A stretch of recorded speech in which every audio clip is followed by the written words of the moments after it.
Oui, alors je m'appelle Camille Girard, je viens de l'Université du Québec à Chicoutimi, au Canada.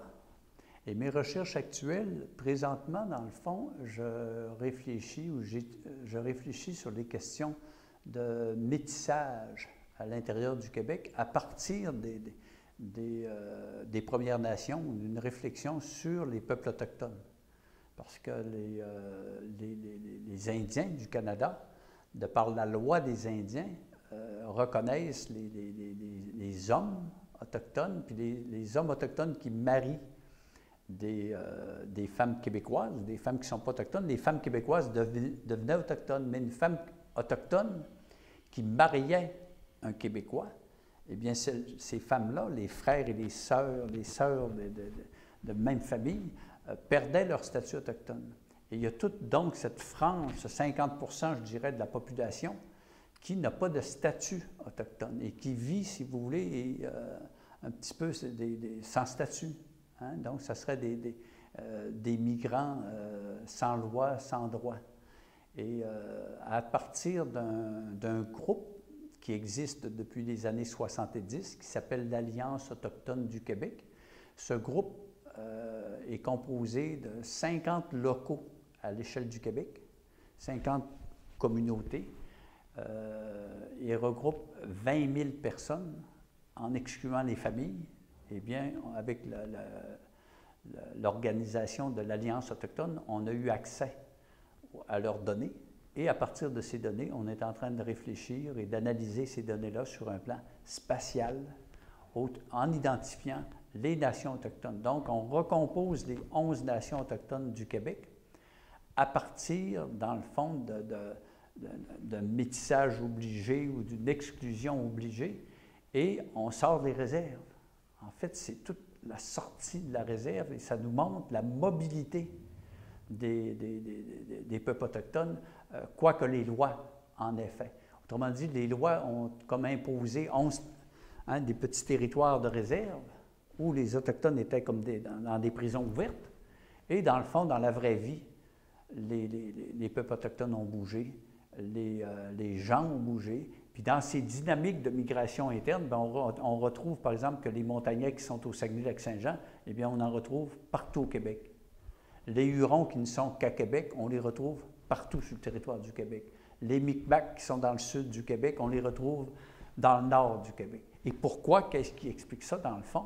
C'est les réseaux familiaux, les migrations familiales, les migrations pour travailler, donc des groupes de familles qui sont partis de zones de pêche qui étaient en déperdition, dans le coin de la Gaspésie, pour aller vers l'Abitibi ou l'Outaouais, où il y avait du travail.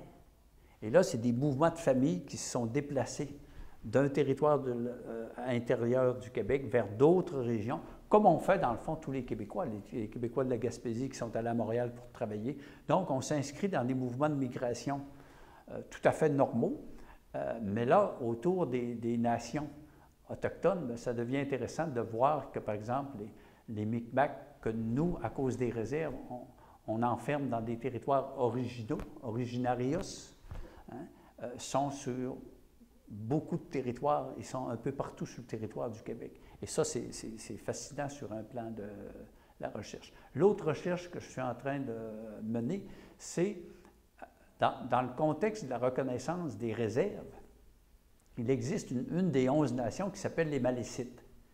Et les Malécites, dans le fond, c'est la quadrature du cercle parce que, dans le fond, il n'y a pas de réserve. Ils ont des réserves, mais fictives, qui sont juste des petits territoires de maisons. Et pourtant, ils sont reconnus légalement comme nation autochtone. Donc, cette nation autochtone, qui a une appartenance à la réserve et à la bande, n'a pas de territoire. Donc, eux, alors qu'on pense qu'ils sont dans une réserve et dans un territoire bien campé, le territoire original, ils sont partout sur le Québec aussi. Puis pourtant, c'est des Indiens avec le statut. Alors, ça peut paraître un peu compliqué, là, mais dans la réalité de lois qui ont essayé de créer des prisons ou une identité autochtone, c'est qu'on s'aperçoit que tant le territoire que l'identité qu'on essaie de déterritorialiser ou de déconstruire les identités et les appartenances, les populations sont plus dynamiques que n'importe quelle loi qui veuille éliminer le territoire, usurper le territoire et fixer des identités, qu'elles soient dans le territoire ou non.